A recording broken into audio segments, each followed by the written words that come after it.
Hello, everyone, and welcome to Lucie's Inspiring Stories. This is the place where we celebrate the journeys, the wisdom, and the courage of remarkable people who are truly making a difference in the world. Today, I have the pleasure of welcoming Amy MacConnell. Now, Amy is someone whose journey reminds me that life is rarely a straight line. It's a series of experiences, of lessons, of moments that really shape who we become and how we show up in the world. So, in this conversation, we're going to explore Amy's story, of course, the Mhm. lessons that she has learned along the way, and of course, the insights that she is willing to share with us, all of us, who are continuing always to grow, to reinvent ourselves, and to pursue meaningful lives. So, Amy, I'm so delighted you're here today. Hello, hello, hello. I'm delighted to be here. We had some technical difficulties. Do you like my background? I do. It almost matches my dress. I know. I'm trying to switch it out. Some people, when I go on webinars, think it's really funny, but I'm in the weeds. You're Um, in the weeds. I love it. so anyway, to share my story. Gosh, I used to live in my story. We had a lot of relatives Hmm. pass away within a certain amount of time, like 5 years, nine, but I used to live there. Yeah. And what that did was it stopped me from going forward and utilizing my talents. And so I moved to Reno, Nevada during COVID. And, I met you there. I networked with a lot of people. And then I I got back into the insurance business. I'd been in insurance forever. I do Medicare, accident insurance, health insurance, hospital indemnity, all kinds. But where I've really evolved, and I learned this from Tony Robbins, Hmm. he said the people that are smart, that are in their 50s and 60s, are going to learn from the 25-year-olds. And what I've learned, there is so much going with AI, there's so much going with you can do so much if you utilize what's out there available to you. I am a nerd. I watch these 20 something year olds that are just doing extremely well, making lots of money. But here's their attitude. I said, why is it that some people in their 20s, they have the lack mentality? And he said, it's simple. Our generation is kind of entitled. But here's the good thing is the ones that get out of that and move forward and want to inspire others to be successful, it all comes around. And he's got a very strong Christian based, I just reach out to him, hey, well, you're doing something right. So, and I've been told by these AI gurus that if you don't embrace AI and you have a business, it's like not buying Bitcoin back in 2012. Right. So I think it's important no matter what age to always learn. And if you learn a new skill when you're old, like we are, not old, just up there, or More mature, more more mature. mature. Yeah, that's it. More mature, it's going to keep your mind active longer because and I have a lot of Medicare patients that they wish they had more to do. Right. They get then their mind when you get older, it goes places that I have a tendency to ruminate. That's just my ADHD personality. I know it's not obvious that I have it, but I do. Mhm. So I learn there are so many people to learn from. And I want to take my insurance business to the next level and minimize my admin costs. And I'm not very good at paperwork, so if I can just call a robot over, that's awesome. But anyway, And that's going to happen pretty soon I if you I'm keep. s- I'm Yeah, serious. Yeah, yeah, I mean, the stuff that I learn and that I research is it's absolutely fascinating. You know what I right. mean? So, Absolutely. Yeah, a lot of people fear of what's going to happen. I'm really excited yeah, about so the am I. future because I think, yeah, of course, there's going to be some people who are going to take it and do malicious things. But Yeah. that's all through my life. I've seen that. Yeah. But for the most part, I think it's really going to enhance our life. It already has mine. Yeah, mine too. I mean, I I'm a student of what's going on because, I remember I met some guy through an internet marketing company and he said, "Why don't you take some money and put it in Bitcoin?" Of course, I ran it by the traditional brokers and they said no. Yeah, of course not. Wait, what year was this? Let me ask you. 2014. Okay, the year that, yeah, people should have be getting, yeah, But, here's how I see it. If I can learn, I mean, there's a guy that I listened to on a webinar on Saturday. I was supposed to go out with people and I was like, I'm gonna watch this webinar on Faceless YouTube. The guy, 24 years old, he's doing really well. And I follow the trends of the people that are under 30 that are the kind of I call them the whippersnappers, you know? yeah, uh-huh, And he said if you have faceless YouTube channels, there's no guarantee, but he said you need to spend 90 days developing that. And meaning all of their suggestions were don't get on Netflix, don't order DoorDash, don't become that product of the living dead, get off the TV. And sometimes you may not have to be you might have to forego your social life yeah, for 90 days, but the growth that comes out of that is amazing. I'm willing to learn that because I just I have a client, she's 79. She's hmm, like an AI consultant and she wonderful.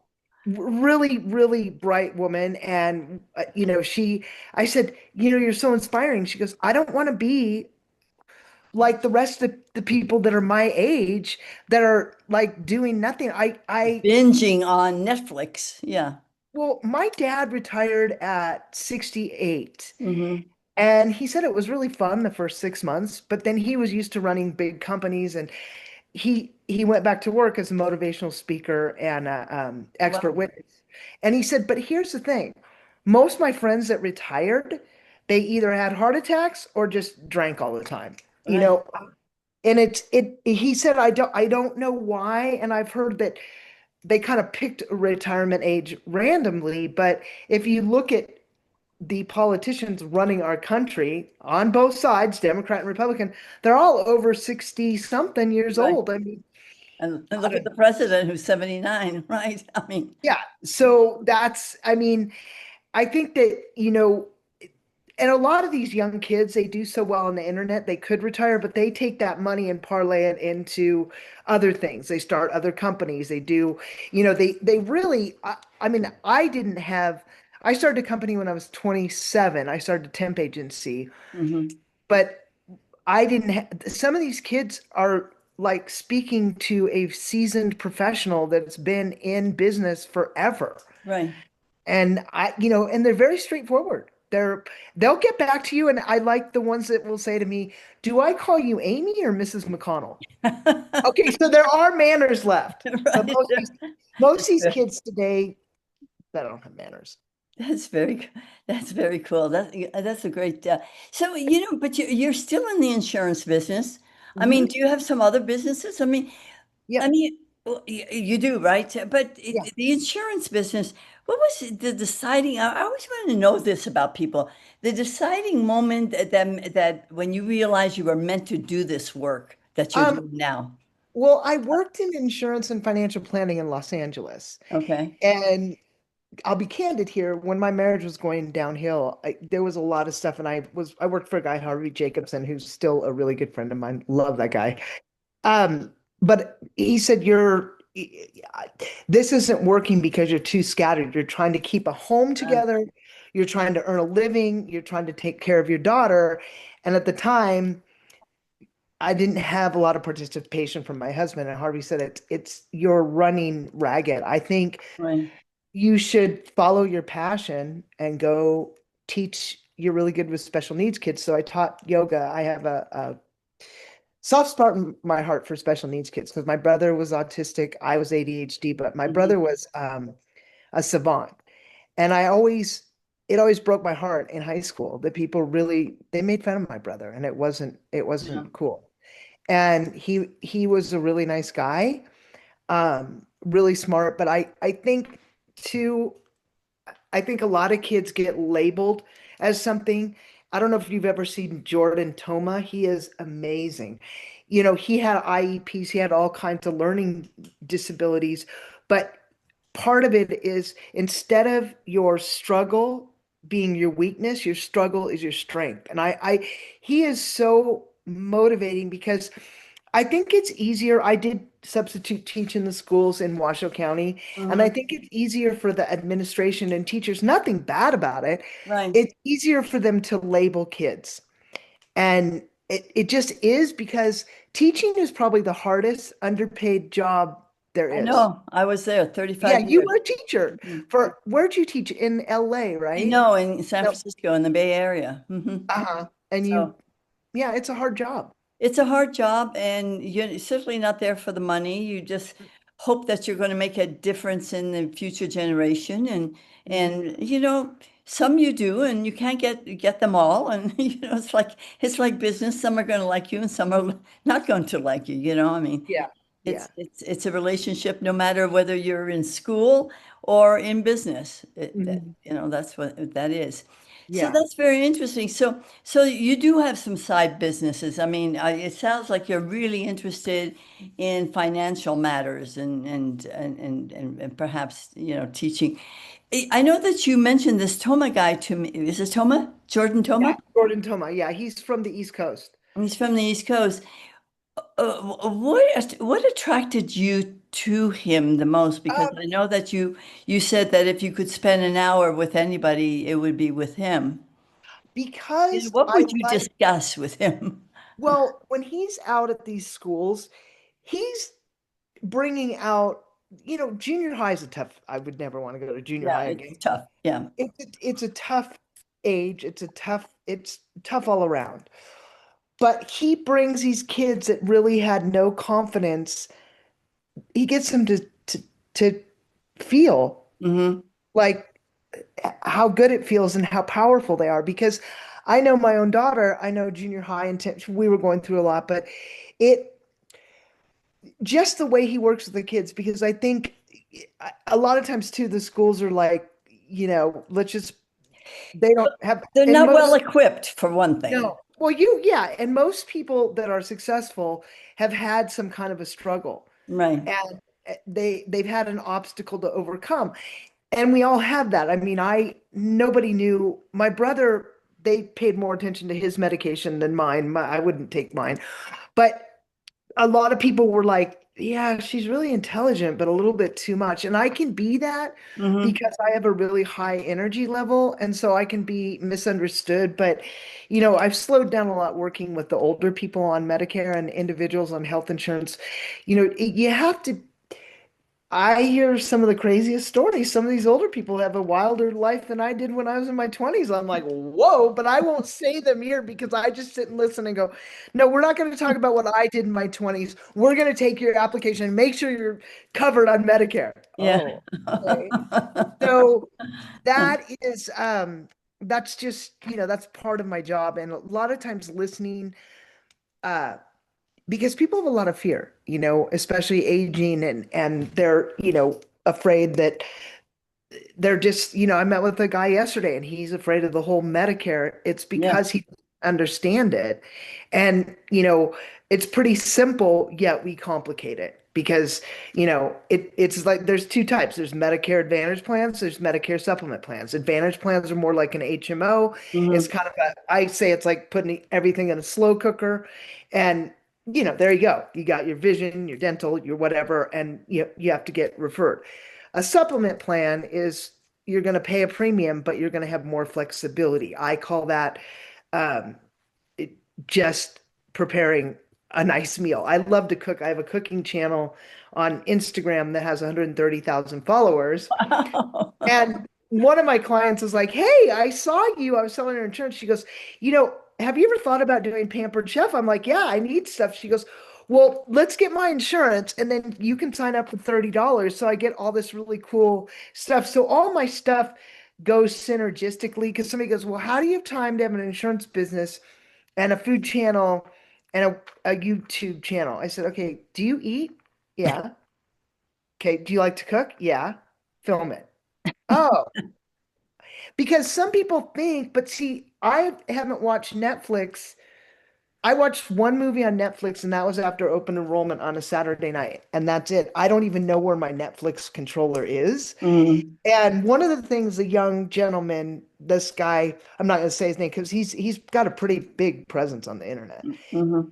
Said the problem too with my generation is number one, the marijuana, the pot smoking in the video games and the watching Netflix and the convenience is that's a hindrance Yeah. because you're not like he said, Well, we were the me generation, you know. yeah, we were. And there's a lot of different things going on, but some of these kids that I reach out to, one guy, he's an insurance broker and he's done his whole insurance business through social media, faceless YouTube, all that. So, I mean, I love to learn from these other people, Mm. like, wow, what's their approach? Because, you can have the traditional approach, but if you're not keeping up with the times, then you're kind of, you know, And that's so true because it's so easy to, if you've been doing it long enough and it's working, why change it kind of thing, you yeah. know? And you can really get caught in all that. But, what's something about your journey that most people would never guess about you? I mean, other than the fact that you're ADHD, Well, but there's a whole bunch. I mean, when I went to school, we didn't even know what it was. I am that too. I think I'm yeah, dyslexic too, but yeah, nobody ever knew that, you know? yeah. What would somebody Um, I appear to be very tough on the outside, but I'm a very sensitive person. I get a lot of things affect me. And, some people think, oh, Amy's just no, I went through a period where as I said in the Facebook thing, I wasn't using my mindset, and I have ADHD has a tendency to overanalyze and overthink things, and that gets me in trouble. And Hmm. I have to learn to just let things go. And recently, I've just given it up to God because if you don't have a higher power, a higher source, and I've learned this from the 20-something-year-olds, That's and they're like, amazing because that's really kind of our thing, you know. I mean, it's my biggest mantra. Like, let go, let God. yeah, that's very 12-step-ish program. Mhm. You have to let go and let God because in reality, you're not in control. We're not. And the one guy that I call the whippersnapper, I call him, I said, what has helped you the most? He said, my relationship with God. And he said, before, I grew up in a family where Christianity was used to guilt. I'm using this Right. to grow, and he reads the Bible and How beautiful. Yeah, yeah, and I mean, it's you really because in at the end of the day, we're really not in control, and in the long run, you have to give it up to God. There was a time when I did not, and I stressed myself into depression, and I had, negative thoughts, and now I have, thanks to ChatGPT, I get up at 5:45 and I start my day. And that's with grounding exercises because if I don't do that, I'm off. yeah, And I think I think people really have to understand that this life, you can enhance it by taking a deep dive into learning things and getting rid of the things that hold you back. I mean, my thing is pursuing men that are narcissistic and not available. And I went on this call. This guy had met me 12 years ago, and he goes, "You still doing that?" And I go, "Yeah, I never learned." But it's hard with ADHD to get rid of the distractions because it just is. I yeah. mean, Well, it's not just for people with there's so many things that are put in front of us that our attention span is so short that it's like, oh, okay, there, and I want to see that, and it's just like when you go to restaurants, it's just so much choices. Like, it's like but in a way, it's good, but because it helps us to figure out what it is that we need. For example, for me, it's really important for me to focus. But Mhm. like you, I need to start with my day with my routine because if I don't do my morning routine, I'm thrown off the rest of the day, you know? See, what do you do? Because I met you at a Tony. Are you still in touch with Tony Robbins? You still work a lot Well, Tony Robbins will always be one of my mentors, and it's with? really interesting because, and then he sends me things all the time, and I'm part of his inner circle. But for me, there comes a time when there's always something else that I need, and Mhm. perhaps it's not Tony. And who's come into my life recently, I didn't even know about him, is Peter Sage. And I didn't even know who this guy was, What and does it's he look like? well, it's really interesting because had I known that He Peter look- Sage, at the time that I was listening, was he was one of Tony Robbins' trainer, I probably wouldn't have gone with him because I would have said, "Oh well, I work with Tony. Why not work Yeah. with the big guy? Why would I want to work with one of the trainers?" I didn't know Uh-huh. that, but what happened is I figured out through he because he just had a 5 day challenge. I figured Mhm. out that there was a difference between change and transformation. And I'm Uh-huh. just one of these people when people said, "Oh, I've been transformed." You can't be transformed overnight. Uh-huh. Transformation takes I said it takes transportation actually. It takes time to get there, Yeah. before you can be transformed. But anyway, I'm not here to talk about Peter. I want to talk about you some more. Now, Oh, okay. Well, I just am really impressed with you because you just keep going. I know I just like that attitude because I just and there's a reason I got back into insurance because the older people that aren't active, they're miserable. Mhm. And they're they're I don't want to be one of those people. And my grandpa worked till he was 86. He didn't need to. Yeah, My dad worked till he was 73. right. Yep, and then he had a bad bypass. But I see, and I saw it growing up. I grew up in a wealthy area, and I saw that the people that didn't do much with themselves, they were really miserable. Mhm. And you can't, it's just, you got to keep your mind active, and I mean, you're gonna have things blow up, and it's Yeah. I have a passion for helping people, and I have a passion for learning. I didn't realize how much until I really embraced. Like I learned how to get all those followers. I remember it was a really cold day, and I usually go to yoga on Sundays. And I'm like, oh, I don't want to go out in the black ice. I'll just watch this kid on this thing. And Mhm. he taught me the tricks, and it's not that hard. I mean, the cooking channel, I just got this thing from Pampered Chef, and I did a whole little blurb on it. But there's here's my point.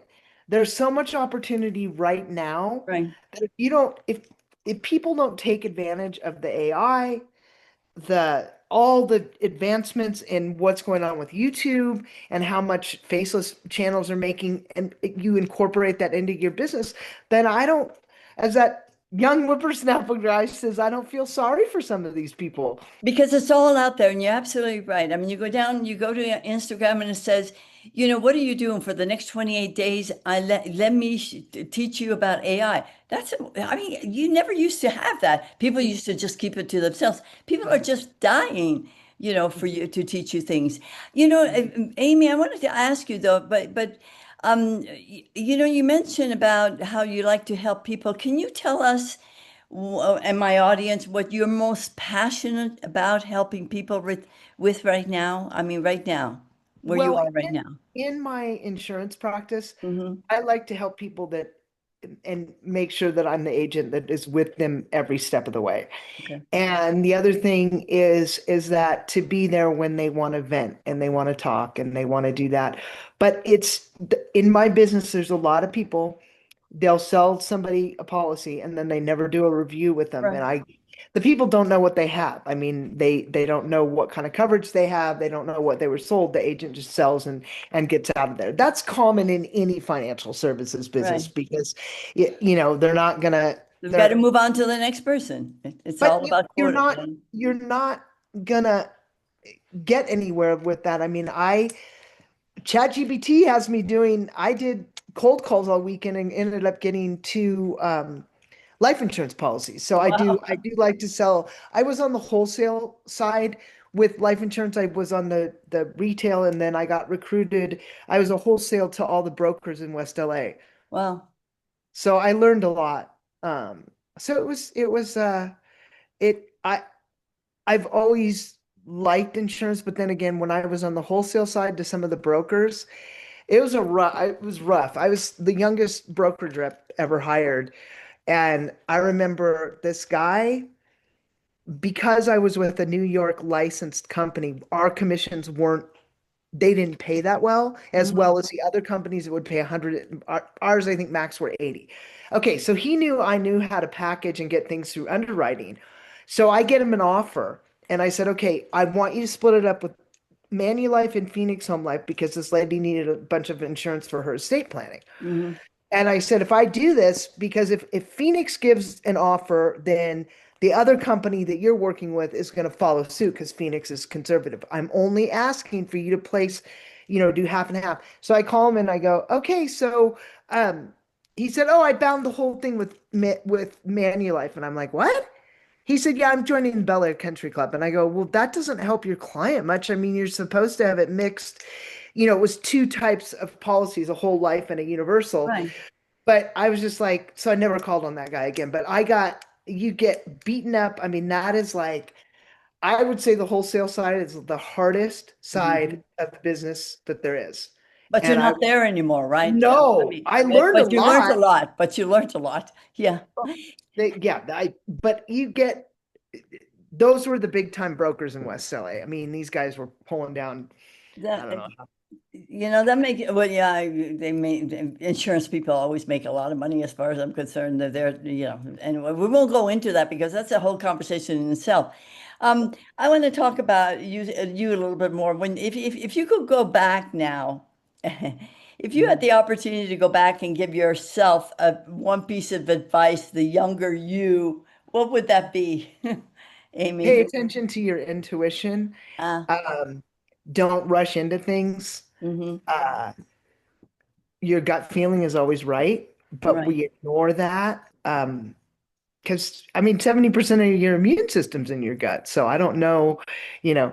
So we ignore that. And I had a timeline. I had to be married by a certain age. And I think all women do that. Everybody wants to be Well, a bride. that was when we were growing up. If you weren't married by the age of 25, you were an old maid. Remember that? Yeah. Yeah, and a lot of times too, you know, one of my best friends, she went to law school to meet her husband because she was like, in undergrad, you're not gonna, whatever. But I Hmm. think, I don't regret my marriage, but I think I went into it with grandiose expectations, thinking that it was going to solve all my problems. Right. My mom had died when I was young, and that was a big hit to me. The good thing is I got have a better relation had a better relationship with my dad. They had a horrible divorce. But Mm-hmm. anyway, I that's what I would tell people is that if something doesn't feel right, Hmm. don't do it. But I mean, and also, you know what? If you trust God or the universe or whatever, things are going to come to you. But when you try to rush them because you're on a timeline, then you don't necessarily make the best decisions. Right. So follow your gut. That's really important. And I mean, today we use the word intuition, but we used to use the word, that's my gut. I'm following my gut. And, Hmm. today we know that that's the intuition and it's really much better. So anyway, before we run out of time, is there a common misunderstanding people have about the kind of work you do? What do you mean? You do insurance business. Hmm. What's a common misunderstanding people have about that? They think insurance people are kind of like they Like they you. number one, they don't trust a lot of them because and I'll be honest with you, I started with Mass Mutual and I sold whole life policy. Oh, my glasses. I would push whole life policies, but it didn't necessarily make sense for the client. You just want to get the client as a client and then go back to them. But I think, I think insurance people are getting a better. reputation, especially in the Medicare and health insurance. Yeah. And if you want to do business with an 800 number, I had a lady, I'm seeing her tomorrow at 10. Some guy on an 800 number told her that this one carrier was a 1 star when it's a 4 star because he wanted her to go with him. So she learned the hard way. And I think that realizing that if you're going to do what's best for your client, you're going to be better off. I would not want to sell somebody a policy that doesn't fit because Right. your needs change, especially in Right. health insurance and especially with how bad our health insurance on the exchange is. I mean, it's and Mhm. I that's why I sell hospital indemnity. But I think you just have to just realize that there are some clients that they're they're gonna maybe be a negative return. I have one that definitely is a negative return, does not quit calling me. But then when you're helping people, good comes, and I Yeah. mean the it all works out. But tell me, Lucy, I see you all over Facebook, but what is your primary income? What do you Well, I don't think we have time to talk about that because we're about to lose Zoom here. Oh, Yeah. okay. So Okay. to everyone watching or listening, if something Amy shared resonated with you today, I Mhm. want you to take a moment to connect with her. All Thank you. her information is in the chat, right? Did you? And if not, Yeah. it will be in the replay for sure. I'll make sure and learn more about what work that she's doing. You can tell that she is an honest person, that she's there to help you. She wants to make a difference. And, she is not going to steer you wrong. So, do you have a last word for our people, Amy? Thank you. I would love people to reach out if they have any questions about insurance or the process or, some of the other stuff like some of my cooking stuff that, Right. but that was a client that got me into that. So Okay. anyway, well, I appreciate you having me on and I'm Thank sorry we you. had technical difficulties, but that's just how it works Hey, today. it worked out. The thing is, I don't get bothered by that. It's live. And so Yeah. here we are live. So Yeah. until next time, everyone, this is Lucie's Rosa-Stagi, and this is Lucie's Inspiring Stories.